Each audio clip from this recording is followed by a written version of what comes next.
Jemaat yang dikasihi Tuhan Yesus Kristus, selamat pagi. Pemberita firman dan pelayan bertugas menyambut kehadiran saudara-saudara untuk beribadah melalui video streaming GPIB Hosana di rumah masing-masing. Selamat datang dan selamat beribadah.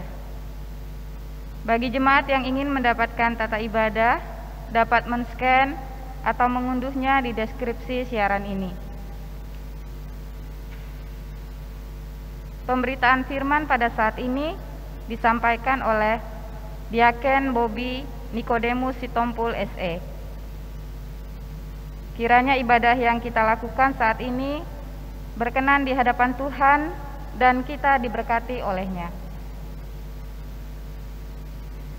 Mari jemaat mempersiapkan diri untuk bersaat teduh.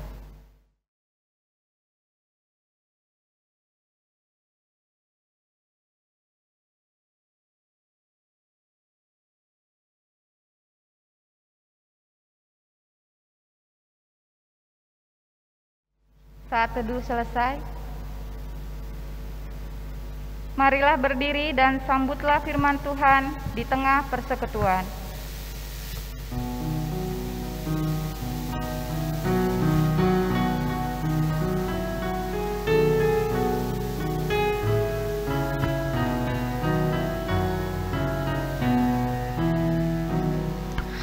Allah adalah kasih dan sumber kasih, bukalah hatimu bagi firman-Nya. Allah adalah kasih dan sumber kasih, bukalah hatimu bagi firman-Nya. Kamu dalam dunia, bukan dari dunia. Kamu dalam dunia, bukan dari dunia. Akulah yang memikul sengsaramu. Allah adalah kasih dan sumber kasih, bukalah hatimu bagi firman-Nya. Allah adalah kasih dan sumber kasih, bukalah hatimu bagi firman-Nya.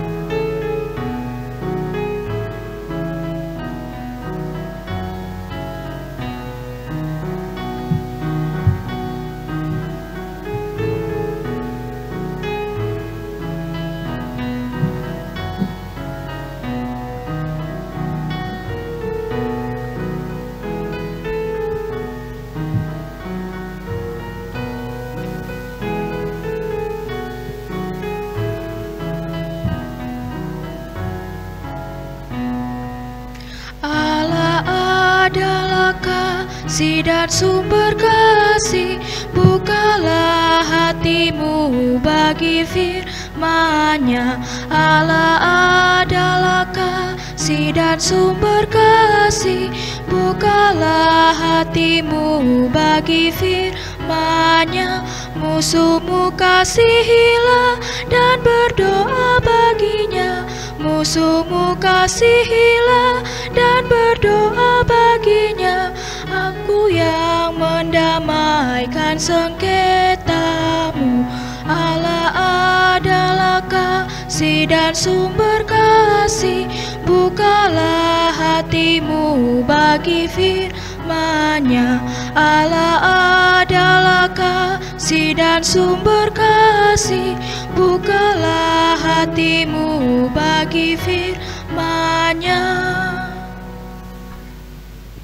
Jemaat yang diberkati oleh Tuhan, mari kita tabiskan ibadah kita pada hari ini dengan satu pengakuan bahwa pertolongan kita ialah dalam nama Tuhan yang menjadikan langit dan bumi. Amin. Sebagai nas pembimbing kita pada ibadah hari ini terambil dari kitab Efesus pasal yang 3 ayat yang 12. Di dalam Dia kita beroleh keberanian dan jalan masuk kepada Allah dengan penuh kepercayaan oleh iman kita kepadanya.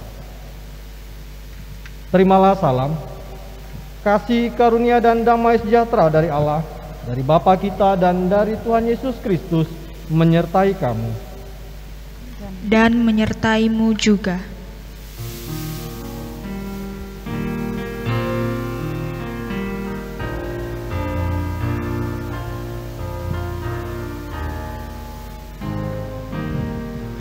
Allah hadir bagi kita dan hendak memberi berkat, melimpahkan kuasa Roh-Nya bagai hujan yang lebat. Dengan Roh Kudus ya Tuhan, umat-Mu berkatilah, baharui hati kami, oh curahkan kurnia. Allah hadir, sungguh hadir di jemaat-Nya kudus. Biar kasih kurnia-Nya menyegarkan kita terus. Dengan Roh Kudus ya Tuhan, umat-Mu berkatilah, baharui hati kami, oh curahkan kurnia. Jemaat, kami persilakan duduk. Marilah jemaat sekalian, dengan rasa sesal dan malu, dan dengan segala kerendahan hati, kita mengakui bersama-sama akan dosa kita. Kita berdoa. Kasihilah kami ya Allah menurut kasih setia-Mu. Hapuskanlah pelanggaran kami menurut rahmat-Mu yang besar. Sebab kami sadar akan pelanggaran kami. Kami senantiasa bergumul dengan kesalahan kami. Jadikanlah hati kami tahir ya Allah. Jangan biarkan kami selalu berjalan sesuai dengan keinginan hati kami. Sebab kami sadar bahwa hanya di dalam diri-Mu-lah kami mendapat keselamatan abadi. Perbaharuilah batin kami dengan Roh-Mu yang kudus, sehingga kami senantiasa dapat hidup kudus sesuai dengan kehendak-Mu, dan senantiasa berpegang pada firman-Mu ya Bapa. Amin.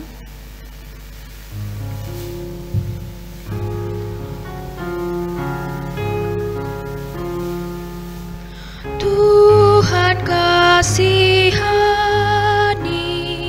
Kristus kasihani, Tuhan kasihani kami. Kepada setiap orang yang telah mengaku dosa dan bertobat, disampaikan berita anugerah pengampunan yang terambil dari kitab 1 Yohanes 2 ayat 1 hingga 2 yang menyatakan,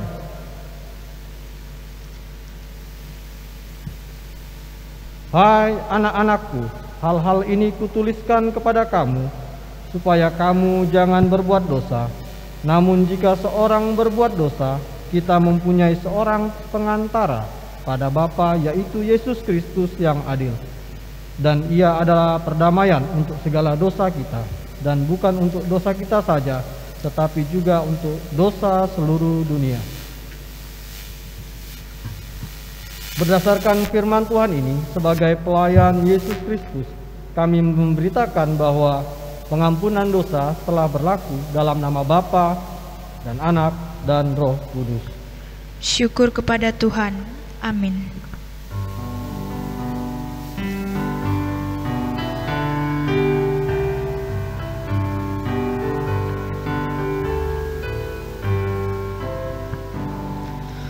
Tercurah darah Tuhanku di bukit bukit Golgota, yang mau bertobat ditebus, terhapus dosanya, terhapus dosanya, terhapus dosanya. Yang mau bertobat ditebus, terhapus dosanya.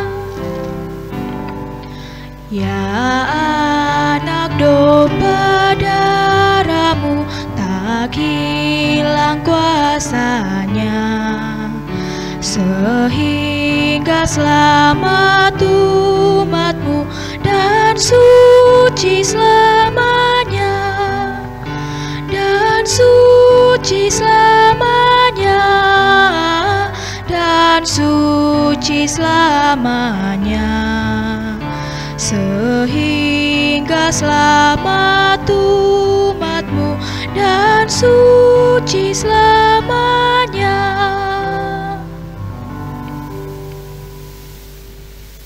Setelah kesalahan kita diampuninya, marilah kita berdiri untuk mendengarkan perintah hidup baru, seperti yang tertulis dalam kitab Roma pasal yang kelima ayat yang 5, yang menyatakan, dan pengharapan tidak mengecewakan, karena kasih Allah telah dicurahkan di dalam hati kita oleh Roh Kudus yang telah dikaruniakan kepada kita. Roh Kudus menolong kita mewujudkan kemuliaan Allah dalam seluruh hidup dan kesaksian kita di dunia.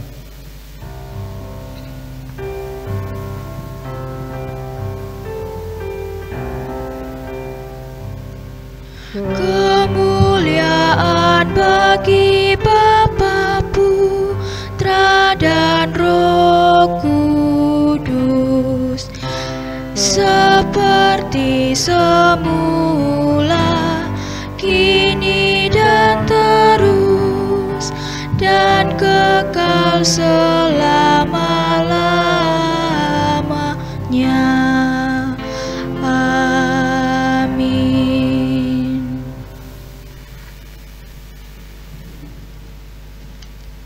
Jemaat yang dikasihi Tuhan, tiba saatnya kita akan masuk ke dalam pemberitaan firman Tuhan. Mari kita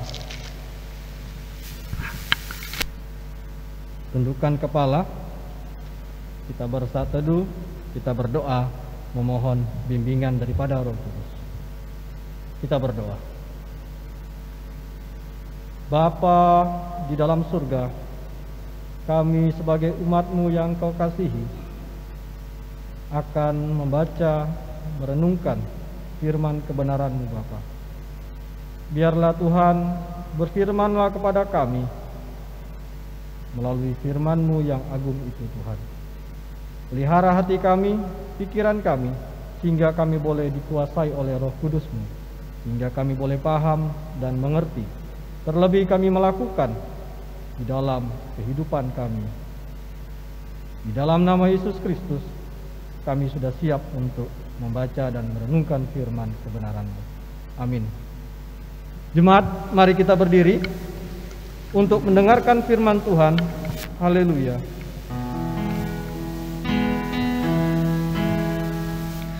Haleluya, haleluya, haleluya, haleluya, haleluya, haleluya, haleluya, haleluya.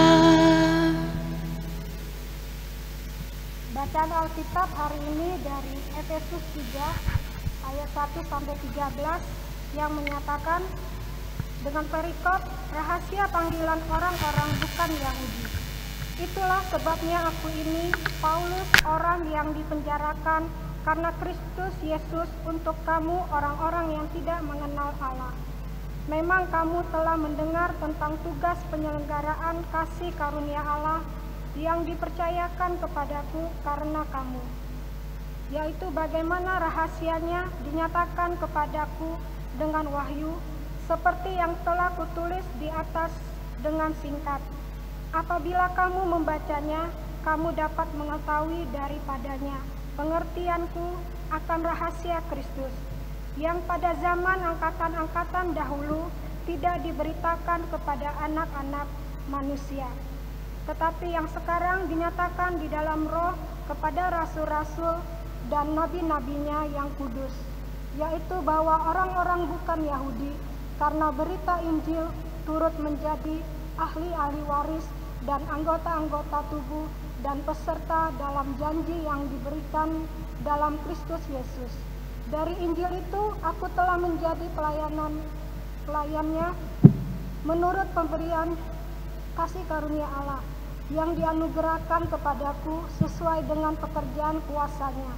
Kepadaku yang paling hina di antara segala orang kudus telah dianugerahkan kasih karunia ini, untuk memberitakan kepada orang-orang bukan Yahudi kekayaan Kristus yang tidak terduga itu, dan untuk menyatakan apa isinya tugas penyelenggaraan rahasia yang telah berabad-abad tersembunyi dalam Allah, yang menciptakan segala sesuatu, supaya sekarang oleh jemaat diberitahukan berbagai ragam hikmat Allah kepada pemerintah-pemerintah dan penguasa-penguasa di sorga, sesuai dengan maksud abadi yang telah dilaksanakannya dalam Kristus Yesus Tuhan kita. Di dalam Dia kita beroleh keberanian dan jalan masuk kepada Allah dengan penuh kepercayaan oleh iman kita kepadanya. Sebab itu aku minta kepadamu supaya kamu jangan tawar hati melihat kesesakanku, karena kesesakanku itu adalah kemuliaanmu. Demikianlah pembacaan Alkitab. Hendaklah firman-Nya diam dengan segala kekayaan di antara kamu, dan ucapkah syukur kepada Allah. Kepadamu puji-pujian, mada syukur dan segala kemuliaan, ya Bapa, Putra, Roh Kudus, sampai kekal abadi. Jemaat, kami persilakan duduk.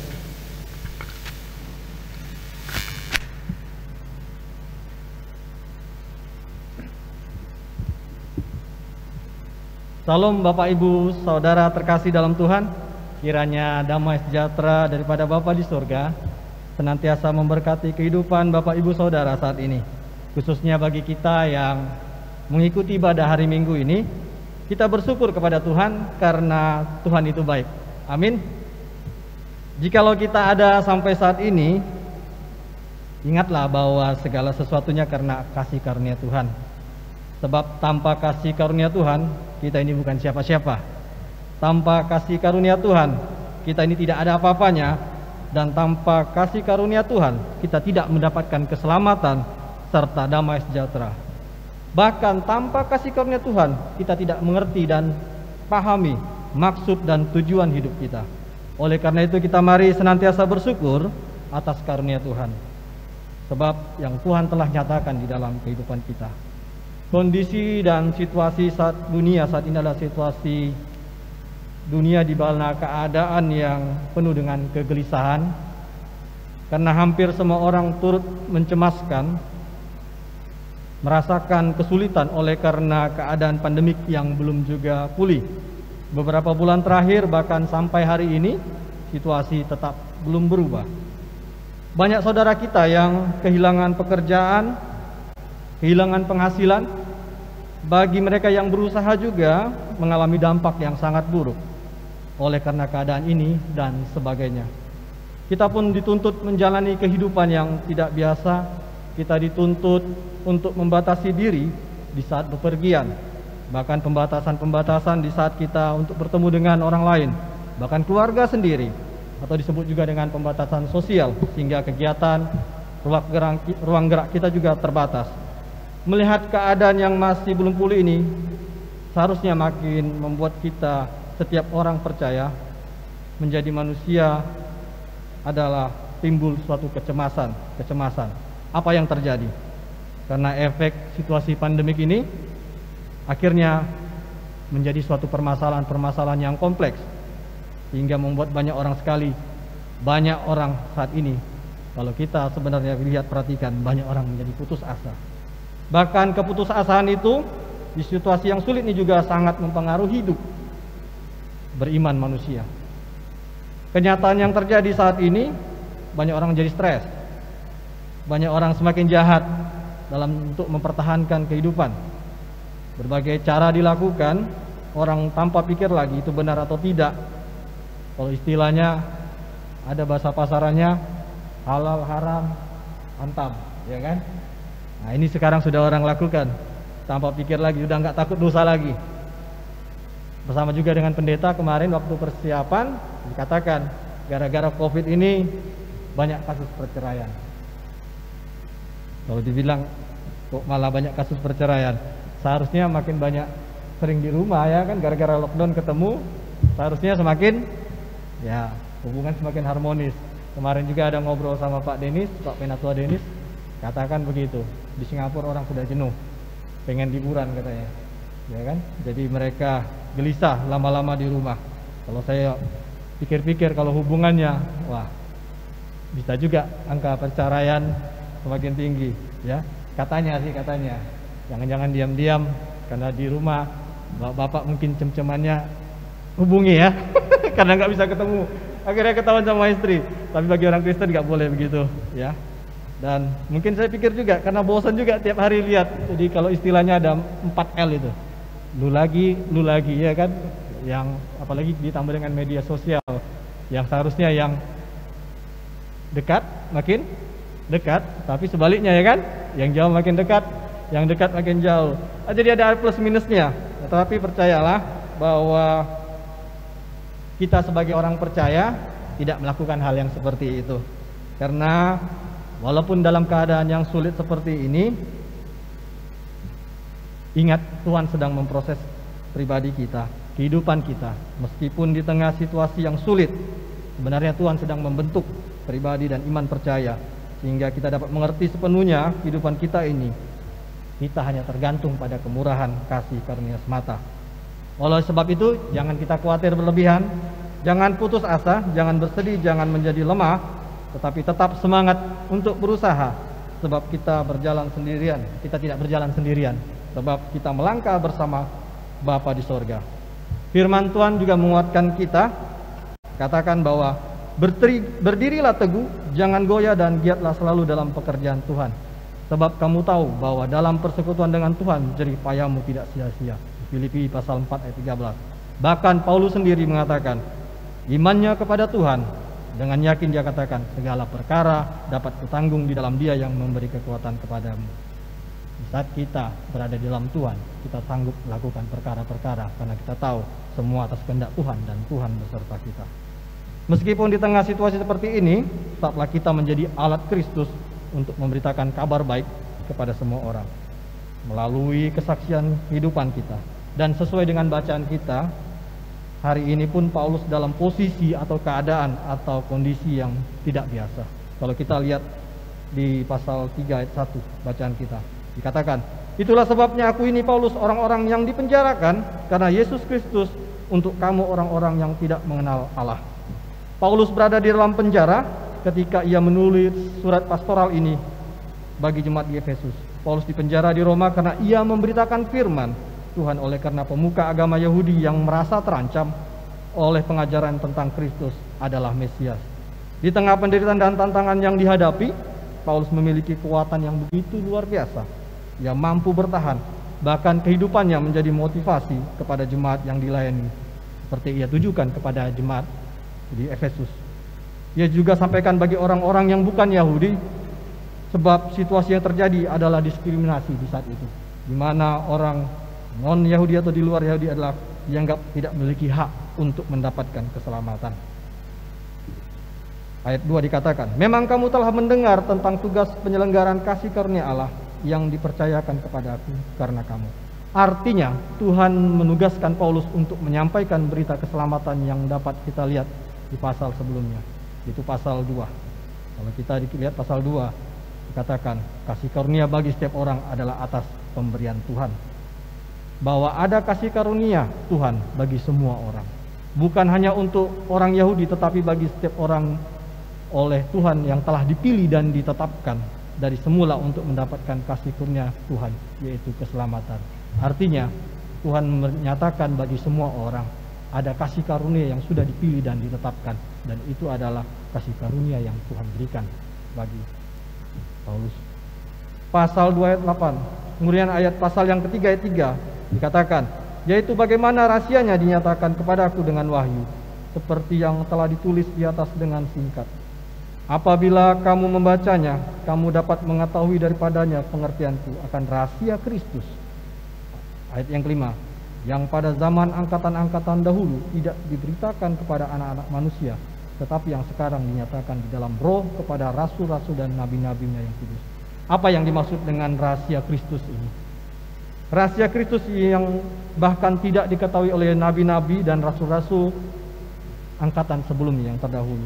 Tetapi saat ini rahasia Kristus itu dinyatakan, disampaikan pada rasul-rasul, nabi-nabi pada zaman ini dan zaman pemberitaan Injil yang sudah ditentukan oleh Tuhan. Dan apa yang menjadi rahasia itu dapat kita lihat di Kolose pasal 1 ayat 26 ayat 27, yaitu rahasia yang tersembunyi dari abad ke abad dan dari turunan ke turunan, tetapi yang sekarang dinyatakan kepada orang-orang kudusnya. Kepada mereka Allah mau memberitahukan betapa kaya dan mulianya rahasia itu di antara bangsa-bangsa lain, yaitu Kristus ada di tengah-tengah kamu. Kristus yang adalah pengharapan akan kemuliaan. Artinya rahasia yang dimaksud adalah bahwa Allah telah hadir di tengah-tengah kehidupan manusia. Dan untuk segala bangsa Ia hadir, bukan hanya untuk orang Yahudi, tetapi untuk semua bangsa, yaitu untuk menyelamatkan setiap manusia. Meskipun sebenarnya kita ini tidak layak, tetapi oleh karena kasih karunia kita dilayakkan oleh Tuhan. Karena setiap orang yang percaya di segala bangsa memperoleh keselamatan. Itulah rahasia yang dimaksud oleh Tuhan yang dinyatakan oleh Paulus melalui Mesias Yesus Kristus, Allah yang langsung hadir di tengah-tengah kehidupan manusia. Sehingga dikatakan selanjutnya ayat yang ke-6, yaitu bahwa orang-orang bukan Yahudi karena berita Injil turut menjadi ahli-ahli waris dan anggota-anggota tubuh dan peserta di dalam janji yang diberikan dalam Kristus Yesus. Artinya kita semua mendapatkan hak sebagai pewaris kerajaan Allah. Bukan hanya bangsa Yahudi saja. Itulah kasih karunia Tuhan bagi setiap orang percaya dan yang menerima akan kebenaran Injilnya. Ayat yang ke-7 dikatakan, dari Injil itu aku telah menjadi pelayannya menurut pemberian kasih karunia Allah yang dianugerahkan kepadaku sesuai dengan pengerjaan kuasanya. Ayat 8, kepadaku yang paling hina di antara segala orang kudus telah dianugerahkan kasih karunia ini untuk memberitakan kepada orang-orang bukan Yahudi kekayaan Kristus yang tidak terduga itu, dan untuk menyatakan apa isinya tugas penyelenggaraan rahasia yang telah berabad-abad tersembunyi dalam Allah yang menciptakan segala sesuatu. Ayat ke-10, supaya sekarang oleh jemaat diberitahukan berbagai ragam hikmat Allah kepada pemerintah-pemerintah dan penguasa-penguasa di surga. Ayat 7 dikatakan bahwa Paulus melakukan pelayanan oleh karena kasih karunia Tuhan. Kita ketahui sebagaimana awal pertobatan dari Paulus, di mana dia menindas, di mana dia membunuh, bahkan mengejar-ngejar umat kesayangan itu pengikut Kristus. Tetapi karena oleh kasih karunia Tuhan, Tuhan merubah hidupnya, Tuhan membalikannya. Apapun yang baru pada Tuhan, ketika Tuhan mau memakainya, tidak ada yang mustahil bagi Tuhan.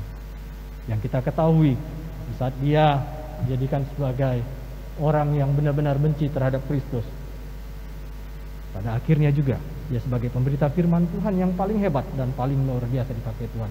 Artinya oleh kasih karunia Tuhan dapat memakai siapa saja yang dikehendakinya, terutama untuk menjadi alat Tuhan dalam pekerjaan Tuhan, dan salah satunya adalah Paulus.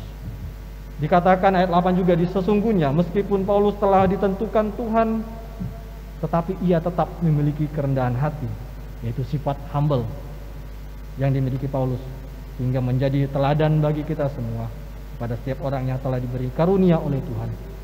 Makanya Paulus merendahkan diri dengan mengatakan, kepadaku yang paling hina. Apalagi katakan dia paling hina, tapi dia karena hanya merendahkan diri. Dia adalah rasul yang luar biasa dipakai Tuhan, tetapi dia merendahkan diri. Paulus merasa bahwa ia dipakai Tuhan adalah semua karena untuk kemuliaan Tuhan. Meskipun ia tidak layak, meskipun ia tidak mampu, tetapi ia merasakan bahwa hanya oleh kemurahan Tuhan ia dianugerahkan kasih karunia Tuhan.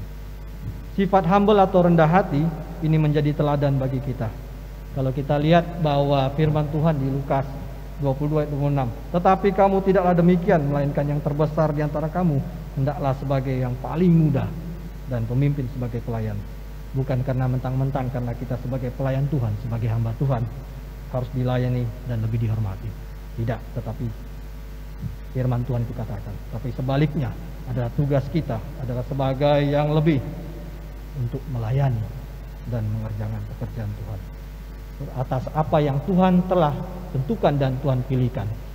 Dan dikatakan bahwa itu semua adalah karunia Tuhan yang Tuhan berikan kepada kita. Makanya ketika kita dipakai Tuhan, sorry saya katakan, jangan malas, jangan diam saja. Tetapi itu adalah kesempatan kasih karunia Tuhan yang Tuhan nyatakan. Dan apa pertanggungjawaban kita ketika kesempatan itu yang Tuhan pakai? Apakah kita sudah benar kita lakukan?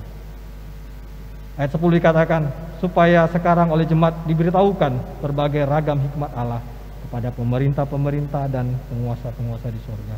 Di ayat 10 ini menjelaskan, oleh atas karena kasih karunia tersebut, maka hikmat pengertian akan Tuhan akan tersampaikan kepada segala sesuatu, kepada semua orang, baik pemerintah dan bangsa-bangsa, sehingga setiap orang boleh mengerti apa maksud dari pekerjaan Tuhan melalui jemaat-jemaatnya, yaitu orang-orang yang dipakai Tuhan, yaitu orang-orang yang bersaksi tentang Kristus, sehingga dia diberikan hikmat dan orang dapat mengerti. Dengan tujuan apa? Ayat 11, sesuai dengan maksud abadi. Apa itu maksud abadi? Yaitu ketetapan Allah yang tidak pernah berubah, yang telah dilaksanakannya dalam Kristus Yesus Tuhan kita. Artinya Allah berkarya menjadi anak manusia yang langsung hadir di tengah-tengah kehidupan manusia untuk menyatakan kemuliaannya. Ayat 12, di dalam Dia kita beroleh keberanian dan jalan masuk kepada Allah dengan penuh kepercayaan oleh iman kita kepadanya. Artinya Paulus meyakinkan kepada setiap orang untuk menjadi dan memiliki keberanian. Sebab karena kita telah berada di dalam Allah, dan ketika kita di dalam Tuhan Allah, maka kita percayakan penuh kepada Allah, yaitu dalam bentuk iman. Iman yang bagaimana? Iman yang seutuhnya yakin dan percaya akan kuasa Tuhan.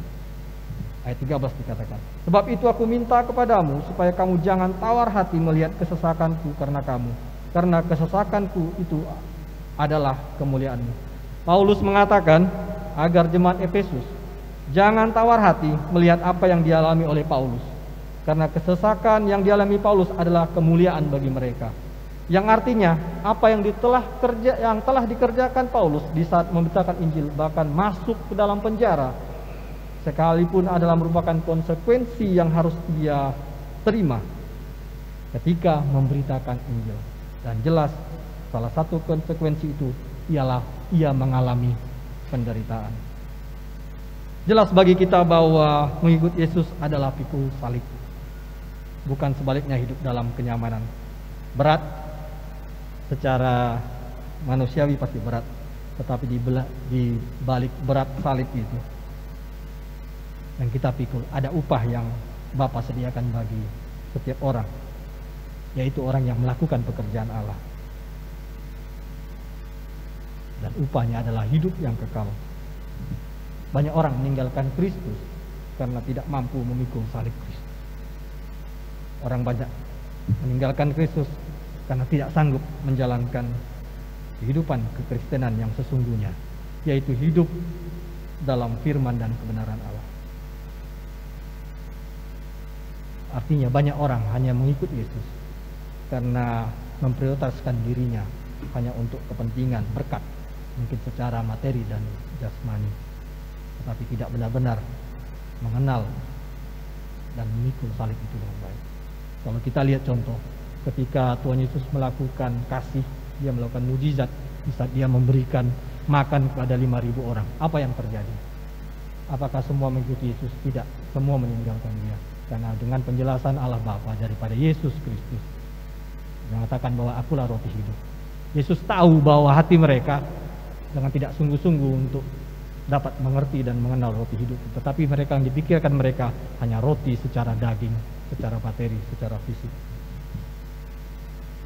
Bapak Ibu yang terkasih, dalam renungan firman Tuhan saat ini mengingatkan kita sekalian bahwa di tengah kehidupan saat ini ada dua hal yang perlu kita lakukan. Yang pertama, karakter Paulus dapat menjadi teladan bagi kita ketika kita berada di dalam keberagaman kehidupan, sebagaimana yang diajarkan oleh Tuhan Yesus Kristus, yang dilakukan sepenuhnya oleh Paulus, yaitu untuk hidup dalam kerendahan hati. Bukan karena kehebatan kita, kepintaran kita, atau segala sesuatu yang terbaik yang kita peroleh daripada diri kita. Sebab yang kita peroleh semua ini adalah semata-mata karena kasih karunia pada Tuhan. Apa itu kasih karunia Tuhan? Kasih karunia Tuhan adalah pemberian istimewa daripada Tuhan bagi kita semua yang sudah ditentukan dan sudah ditetapkan dari semula. Di mana saatnya nanti kasih karunia itu adalah jalan menuju keselamatan dan hidup yang kekal. Dan Tuhan sudah tetapkan dan Tuhan sudah pilih, bahkan sebelum kita dibentuk. Yang kedua, kalau pertama tadi katakan bahwa hidup untuk rendah hati yang menjadi teladan kita seperti yang diajarkan oleh Paulus melalui kisahnya. Di tengah masyarakat dan segala persoalan di dalamnya, kita hadir untuk memberitakan damai sejahtera Allah. Haruslah terima bahwa kita tidak luput dari kondisi-kondisi yang tidak menyenangkan dan tidak menguntungkan. Sering dihina, dimusuhi, dicaci maki, dan mengalami tekanan atau diskriminasi yang kadang membuat kita bukan hanya menderita, tapi terkadang kita terpancing untuk melakukan hal yang sama dengan yang mereka yang menghina, caci maki, bahkan kita melakukan kejahatan, membalas kejahatan dengan kejahatan. Yang kedua, firman Tuhan pada hari ini mengajarkan kita bahwa segala sesuatu yang kita lakukan adalah lakukanlah hanya untuk kemuliaan nama Kristus. Keragaman akan kehidupan dunia dikatakan bahwa kita ini seperti domba di tengah-tengah serigala. Hendaklah kita berhikmat dalam menjalankan kehidupan. Yang jelas pasti ada tantangan, cobaan hidup, bahkan penderitaan. Tetapi kita tetap melakukan kebaikan kepada setiap orang. Meskipun mendapatkan hal yang tidak sama. Cara hidup kita yang seharusnya adalah menjadi kesaksian bagi orang-orang sekitar kita. Seperti yang Allah kehendaki sesungguhnya dari diri kita. Ialah Allah menghadirkan kita hanya untuk hormat dan kemuliaan namanya. Dikatakan dari sini, kita belajar bahwa kita merendahkan hati seperti Paulus. Yang kedua, apa yang kita lakukan, kesaksian hidup kita adalah semata untuk kemuliaan nama Tuhan. Di tengah penderitaan sekalipun, lakukanlah itu untuk kemuliaan Tuhan. Di saat kita melakukan itu, Tuhan bekerja di dalam isi hati kita dan Tuhan menyediakan segala sesuatunya. Kolose 3 ayat 22 dikatakan gini, apapun juga yang kamu perbuat, perbuatlah dengan segenap hatimu seperti untuk Tuhan dan bukan untuk manusia. Marilah kita menjadi pemberita Kristus di tengah-tengah kehidupan ini, supaya banyak orang dapat mengenal Kristus, sehingga banyak orang mendapatkan jalan keselamatan. Sebab keselamatan itu bukan hanya milik orang Yahudi saja, tetapi karunia itu diberikan bagi setiap orang yang percaya dan mengaku bahwa Yesus adalah Tuhan dan Juru Selamat. Mari kita lakukan, kita memberitakan firman Tuhan, memberitakan Injil kepada semua orang, sehingga orang mendapatkan keselamatan. Kiranya Tuhan Yesus memberkati saudara sekalian.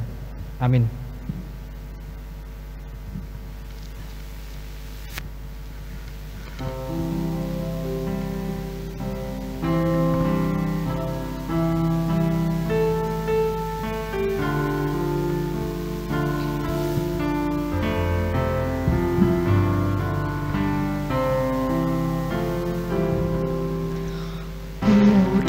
disalibkan dengan Tuhanku, hidupnya pun diberi padaku.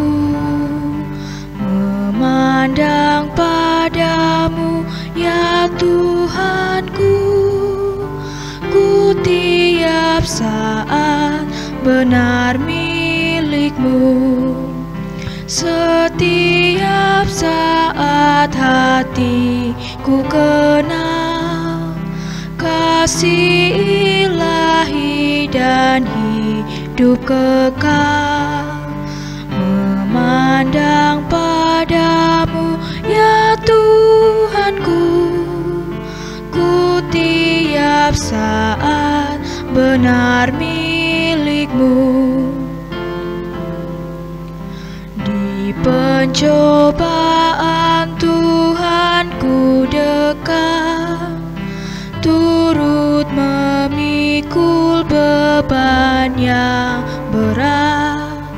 Di kedukaan teman yang erat, setiap saat diberinya berkat.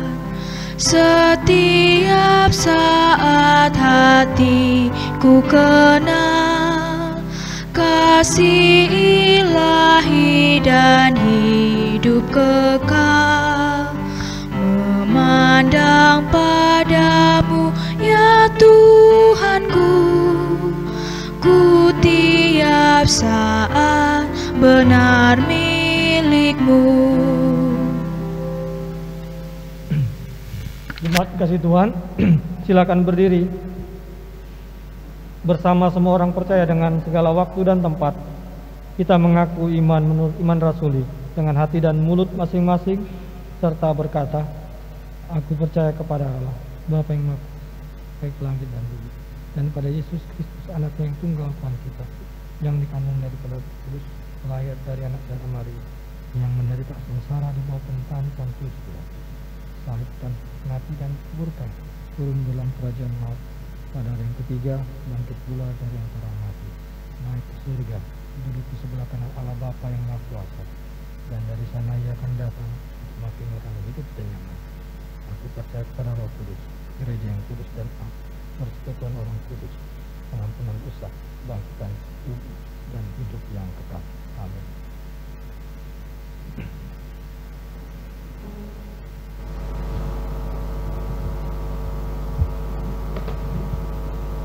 Jemaat yang dikasihi Tuhan, mari kita merendahkan hati kita tunduk kepada Tuhan. Pertama kita akan berdoa untuk mendoakan wasyafa. Mari kita berdoa.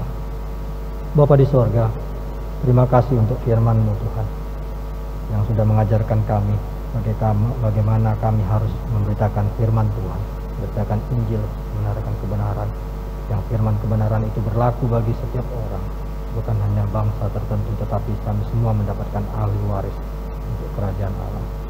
Ajarkan kami untuk melakukan, bukan hanya duduk diam saja, tidak melakukan pelayanan Tuhan, tapi Engkau ingatkan kami. Terima kasih buat firman-Mu Tuhan.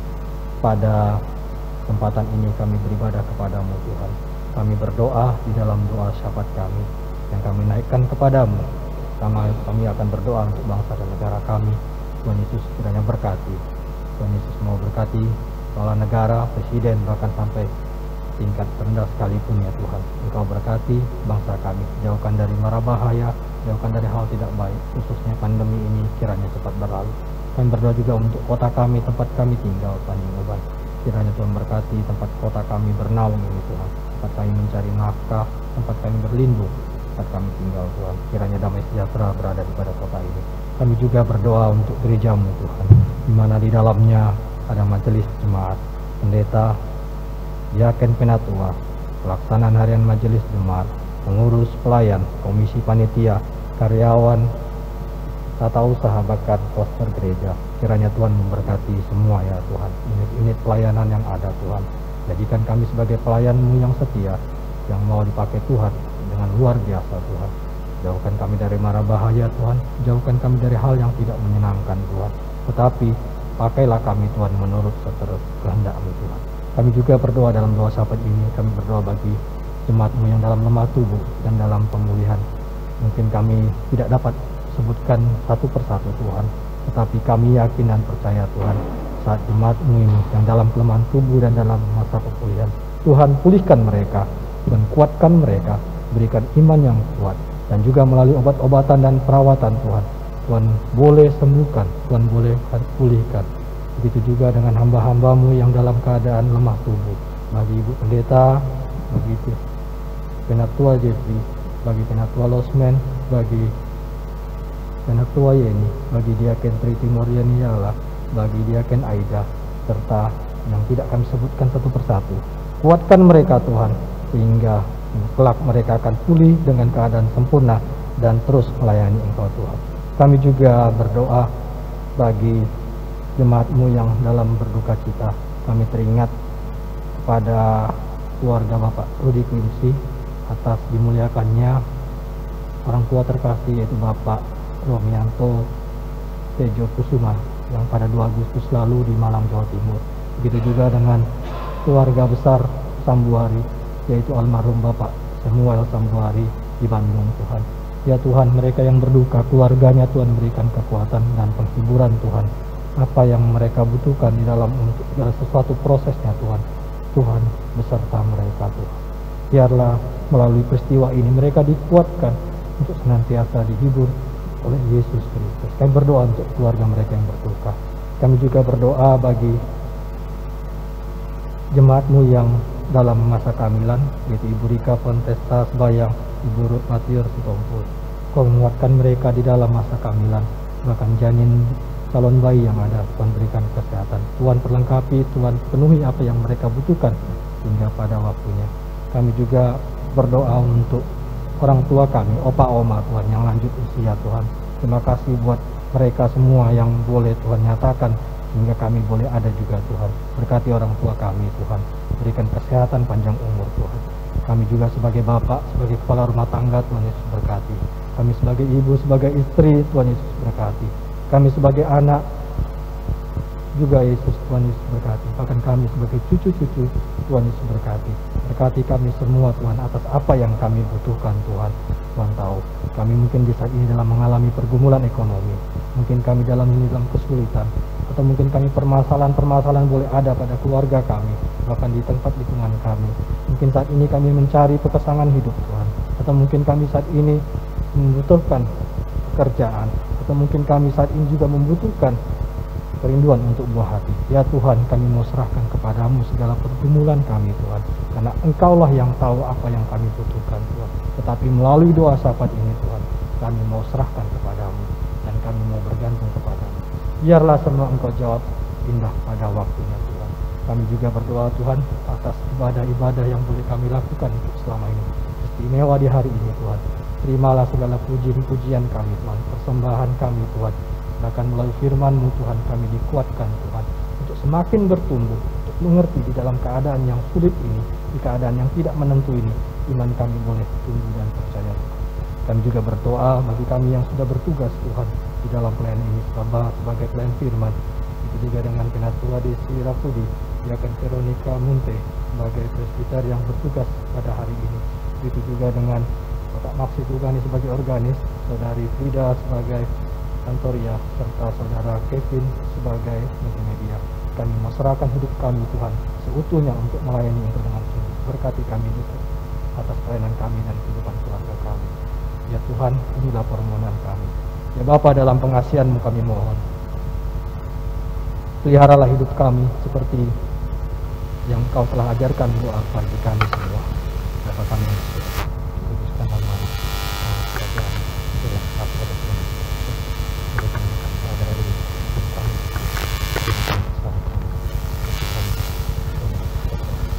dan mau kami ke Tuhan, tetap lepaskan kami daripada yang jahat.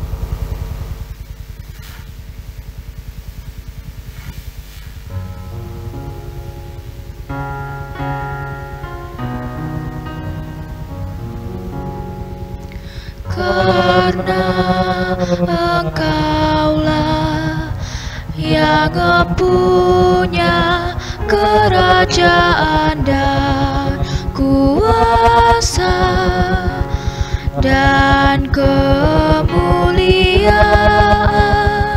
sampai selama-lamanya. Amin.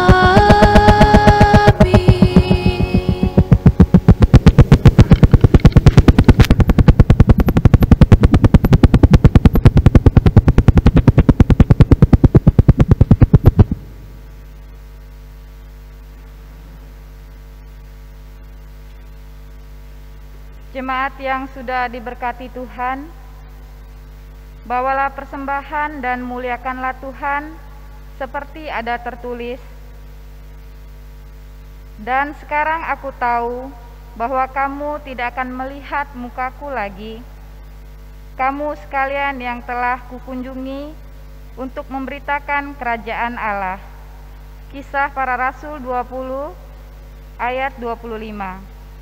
Tuhan memberkati saudara dan persembahan saudara.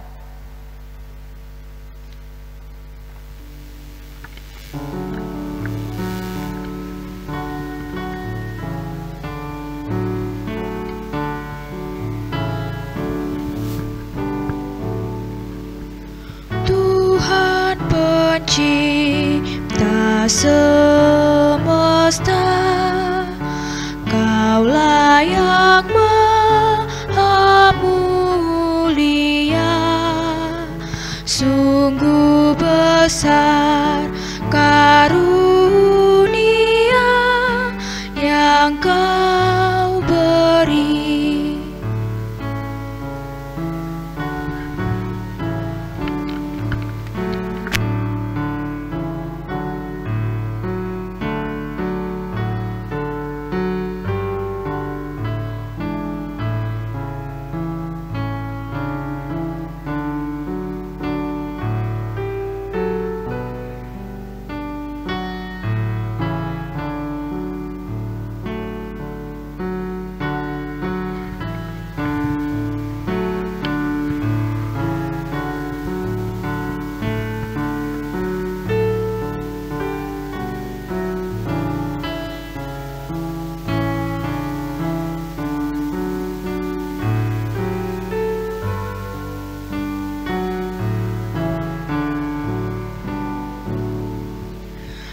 Kasih-Mu nyata terjelma di sinar surya yang cerah, di sawah dan tuaiannya yang Kau beri. Jemaat yang dikasihi Tuhan, mari berdiri untuk mendoakan persembahan yang telah kita berikan. Allah sumber berkat dan karunia yang hidup, sebagai anak-anak-Mu, kami menyerahkan hidup kepadamu. Kami mengaku bahwa kelanjutan hidup serta segala kelimpahan sukacita dalam keluarga dan jemaat ada karena berkat dan pemeliharaan Tuhan. Tidak satu pun ada sebab kekuatan kami. Terima kasih untuk kesadaran yang Tuhan beri, sehingga kami tahu mengucap syukur dan sanggup memberikan persembahan ini. Terimalah syukur ini, serta pakailah hidup kami sesuai kehendak-Mu, yang menginginkan kami hidup dalam kebaikan-Mu dan menjadi berkat demi kemuliaan nama-Mu. Dalam nama Yesus, Juru Selamat. Amin. Jemaat dipersilakan duduk.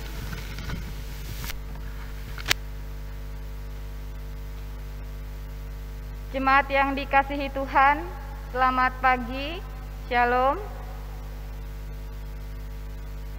Mari kita untuk mendengarkan sejenak sariwarta ibadah Minggu ke-10 sesudah Pentakosta 9 Agustus 2020.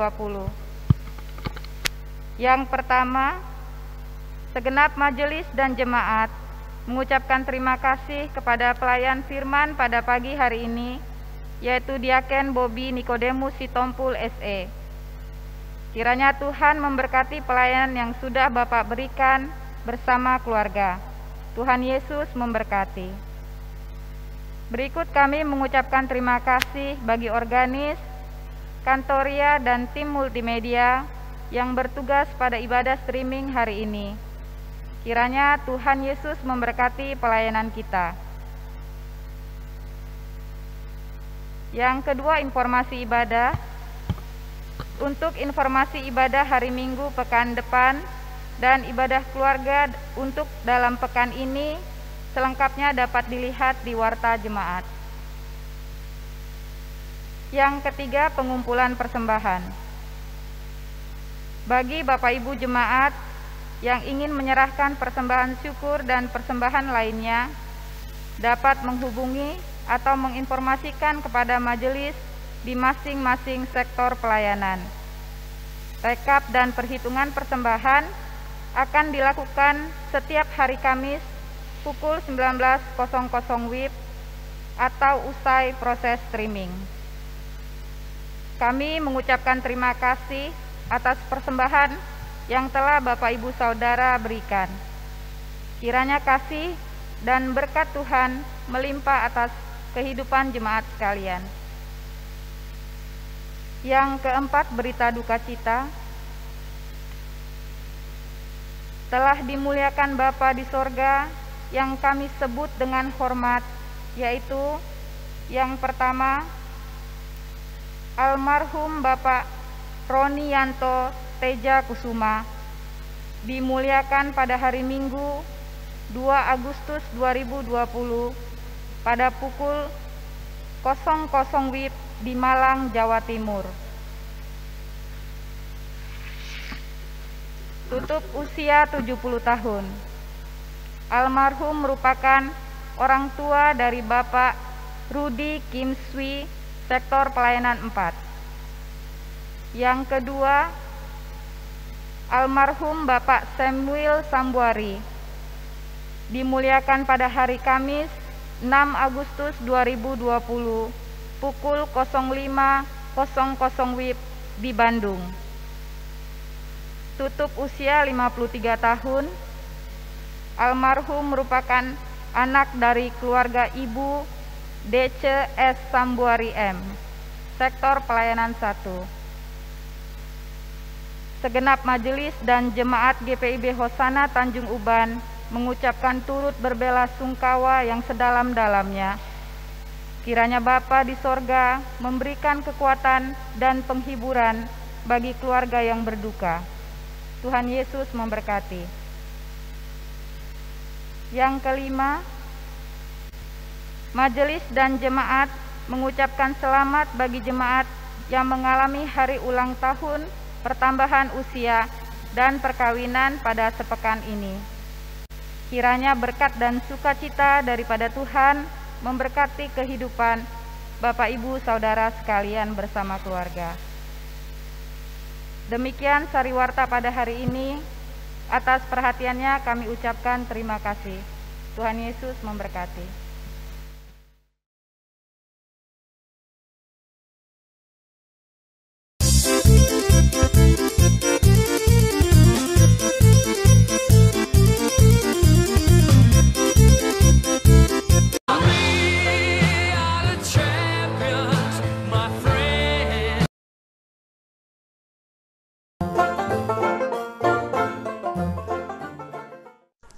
Dalam memasuki era new normal, kita Gerakan Pemuda harus tahu apa saja protokol kesehatan yang harus kita lakukan. New normal adalah sebuah tatanan baru untuk beradaptasi dengan COVID-19. Protokol kesehatan new normal diantaranya 1. Cuci tangan di air yang mengalir setelah berkegiatan di luar rumah. 2. Pakai masker. 3. Rajin berolahraga. 4. Jaga kebersihan lingkungan. Dan 5. Menjaga jarak atau social distancing.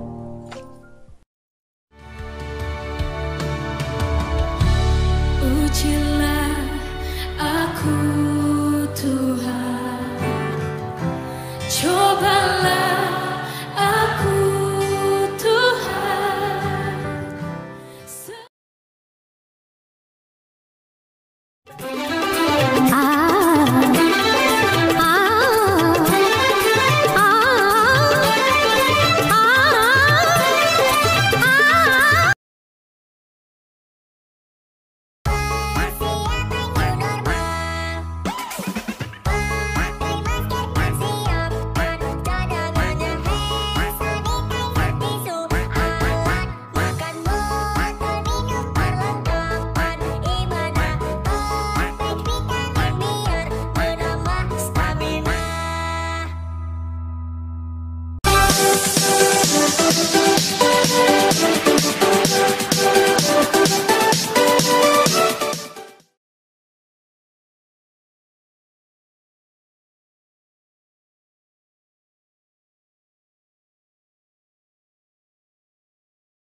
Jemaat yang dikasihi Tuhan, marilah berdiri, kita menerima amanat pengutusan. Pergilah dengan damai sejahtera Tuhan di dalam kehidupan sehari-hari, dan lakukanlah firman Tuhan yang telah kamu dengar.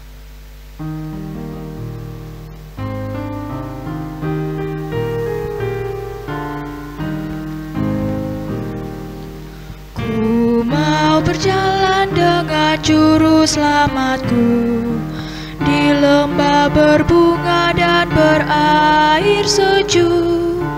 Ya, kemana juga aku mau mengikutnya, sampai aku tiba di negeri baka. Ikut, ikut, ikut Tuhan Yesus, ku tetap mendengar dan mengikutnya. Ikut, ikut, ikut Tuhan Yesus, ya kemana juga ku mengikutnya. Ku mau berjalan dengan juru selamatku di lembah gelap, di badai yang menderu. Aku takkan takut di bahaya apapun, bila ku dibimbing tangan Tuhanku.